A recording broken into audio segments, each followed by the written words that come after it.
Olá pessoal, justamente naquele final de semana que incendiou o universo dos livros na Bienal do Rio de Janeiro, em que o prefeito do Rio de Janeiro, Marcelo Crivella, determinou a censura de um HQ que continha um beijo gay entre dois heróis da Marvel, eu estava lendo esse livro, Fahrenheit 451, estava pela metade mais ou menos, e eu lembro que naquela ocasião, não tem muito tempo, algumas poucas semanas atrás, muita gente relembrou desse livro, dessa distopia clássica da literatura universal, e a gente vai conversar sobre ele logo depois da vinheta.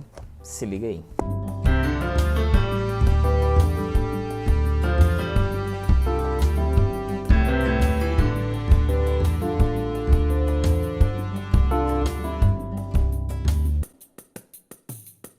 Bom pessoal, já vou pedindo para você dar o like nesse vídeo, inscreva-se no canal se ainda não estiver inscrito e participa do sorteio que está rolando aqui no canal. Estou sempre repetindo para participar desse sorteio.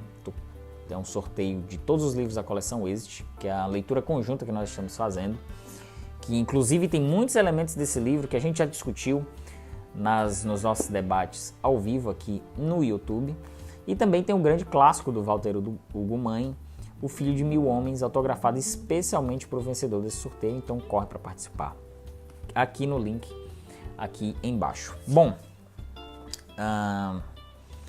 é inevitável no momento de censura, como o que aconteceu na Bienal do Rio, e numa onda ultra conservadora, ultra populista também, por que não dizer populista, de se esquecer os problemas reais da vida real e achar que o problema se trata de um livro, o problema do país, o problema da cidade como o Rio de Janeiro, se passa pela comercialização de um livro. E eu tava muito dentro dessa leitura quando eclodiu aquele absurdo do prefeito Marcelo Crivella. Esse livro ele faz parte de uma trinca, assim, de um trio de livros muito clássicos, de distopias muito clássicas. Sempre que se fala de distopia, a gente lembra desse livro, Fahrenheit 451, Admirável Mundo Novo, do Huxley, e o 1984, do Orwell. Diferentemente dos outros dois, essa distopia aqui, do Ray Bradbury, ela é mais próxima dentro da nossa realidade. Aqui é um futuro distópico muito próximo da gente. Não por conta do contexto de queimar livros.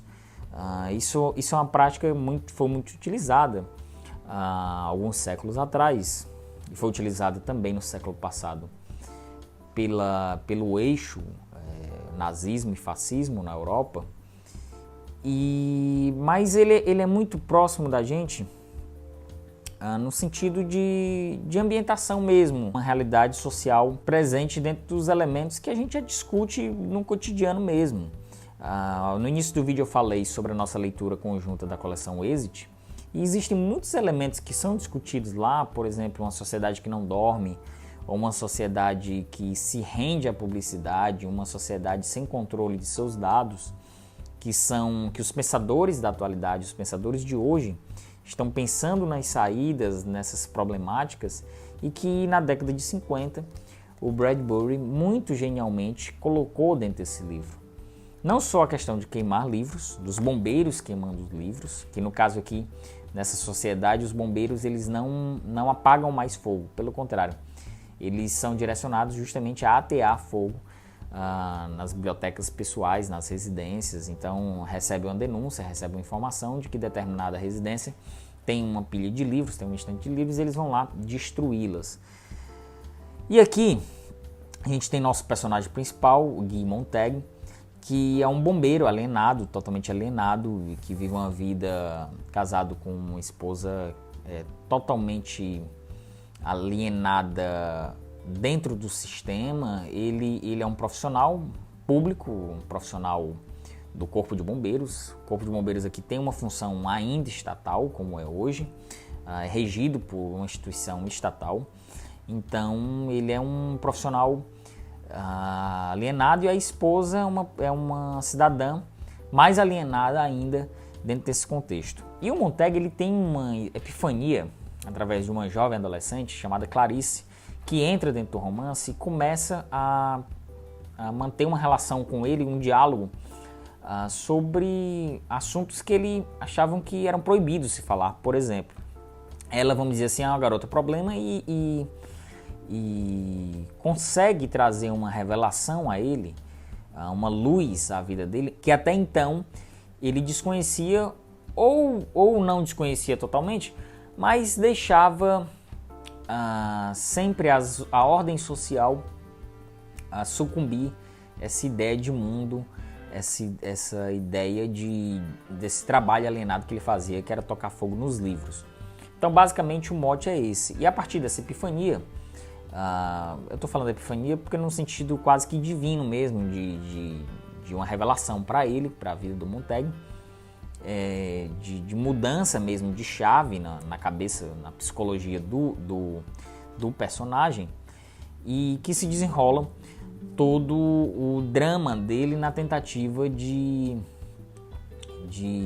entender que sociedade é essa que tem medo de livros e trata livros como uma arma, como um potencial, um objeto muito nocivo para essa sociedade. O que, obviamente, nos remete ao nosso Brasil de 2019, em que artistas, museus, teatros, bibliotecas são motivos de muito medo e temor por uma onda conservadora totalmente tacanha e atrasada e retrógrada, enfim.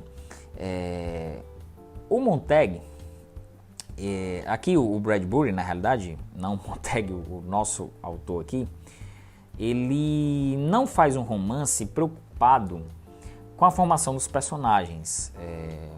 A esposa do Montag não se adentra muito nessa personagem, a Clarice não se adentra muito. O tutor que carrega o Montag aqui, em umas situações, o professor também não se adentra muito na história, na personalidade deles, mas existem uns aspectos, além dessa publicidade em que se é dado essa sociedade muito dependente da publicidade, da televisão. Hoje nós somos muito dependentes também, a gente já discutiu isso. Inclusive eu estava marcando o livro com os marcadores da coleção Exit. Isso conversou muito comigo, essa relação do que eu li nos 3 livros da coleção Exit, li nesse livro e vi as notícias de jornal, então conversou muito comigo nesse sentido. O que torna a realidade dessa distopia não tão distante assim. Além disso, a moeda corrente dentro desse livro é o dólar, por exemplo. As questões da publicidade estão aqui. A questão de casas com quintais, por exemplo, estão aqui. Então é muito fácil você identificar elementos muito próximos da nossa sociedade aqui nesse livro. Mas acima de tudo, eu acho que o grande ponto relevante desse clássico não são a trajetória dos personagens, mas os elementos biológicos naturais. O Montag, além da necessidade dele de entender o que são os livros, de entender afinal o que é que causa tanto medo nessa sociedade quando se abre um livro, ele tem uma necessidade de entender o mundo físico ao seu redor. Ele está constantemente procurando uma ligação do homem com a natureza. E um dos elementos, obviamente, o mais tratado aqui, até porque se fala dele aqui, é o fogo. O Fahrenheit 451 é a quantidade de graus em Fahrenheit que se precisa para se queimar um livro, 451 graus Fahrenheit. E o fogo é um elemento muito importante, porque existe uma dinâmica entrópica em relação ao fogo e em relação ao Montag. A nossa lei da termodinâmica, ela determina que se eu tacar fogo nesse livro, eu vou gerar uma energia que vai bagunçar todo um sistema em equilíbrio e que vai transformar esse livro em carvão. Então eu transformei esse livro em carvão de forma irreversível. E eu acho que, eu não sei se eu estou viajando muito, mas eu acho que o grande lance desse livro é justamente a transformação através do fogo, essa mudança de energia. Porque no momento em que o Montag, como um bombeiro, ateia fogo a um livro, além dele estar mudando o objeto, segundo as leis da termodinâmica, transformando esse papel em carvão, se dissipando em cinzas, por exemplo, ele também está mudando social, psicologicamente e eticamente. Então eu acho que as exclamações que ele fala, por exemplo, ele fala muito em Deus, ele fala muito na natureza, ele fala muito no meio ambiente, ele quer conhecer não só os livros, mas ele quer entender por que o mundo fora do ambiente urbano, nessa cidade desconhecida aqui nos Estados Unidos, pode ser uma Chicago, uma Nova York, uma Los Angeles, uma grande cidade, não dá valor ao vento, não dá valor às florestas, não dá valor aos rios. E eu me impressionei com a forma como o Bradbury botou isso dentro desse romance.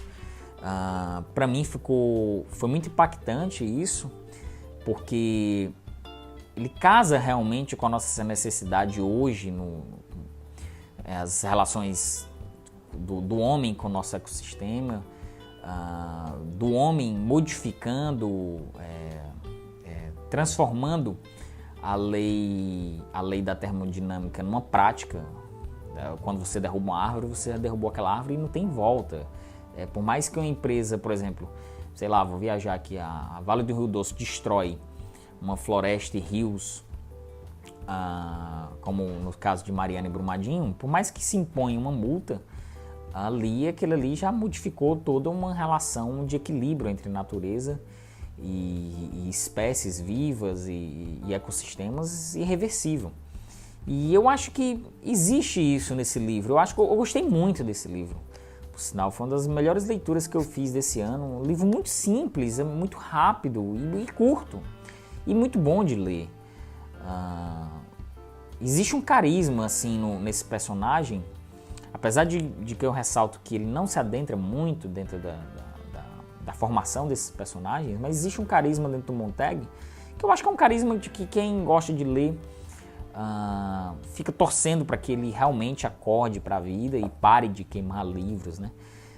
Mas ele é só um pequeno agente, ele não é um super-herói, ele não é um líder, uma liderança que vai modificar e vai salvar o planeta, nem nada disso. É uma história muito interessante. Eu espero que esse livro alcance mais pessoas, alcance mais leitores. Eu já assisti o filme do Truffaut, que é um baita filme, é muito bom filme. Foi feito nos anos 70, se eu não me engano, e assisti também tem muito tempo, tenho até que rever. Mas eu acho que a leitura desse livro se faz necessária, a gente entender as metáforas até simples que o Bradbury joga aqui, mas que são tão urgentes, né? Uma distopia tão necessária e que eu demorei muito a ler. Já tinha lido 1984, Admirável Mundo Novo, mas esse ainda não tinha lido e trouxe aqui essa semana para a gente conversar. Quero os comentários de vocês aí sobre vamos dizer assim, a nossa modificação, a nossa bagunça que nós estamos fazendo dentro da sociedade, mas também dentro do meio ambiente, também dentro das relações humanas e culturais também. Eu fiquei bastante triste, estou bastante triste com as notícias do Brasil de 2019, mas a gente também não pode baixar a cabeça e deixar que o fogo destrua tudo, né? Tanto na Amazônia quanto nas bienais dos livros por aí. Então é isso, pessoal. Compartilha, eu quero os comentários de vocês, compartilhe esse vídeo com os amigos, pedem para os pessoal aí, os amigos, familiares se inscreverem no Seleção Literária, é importante, dá o like nesse vídeo, é isso aí, valeu, tchau.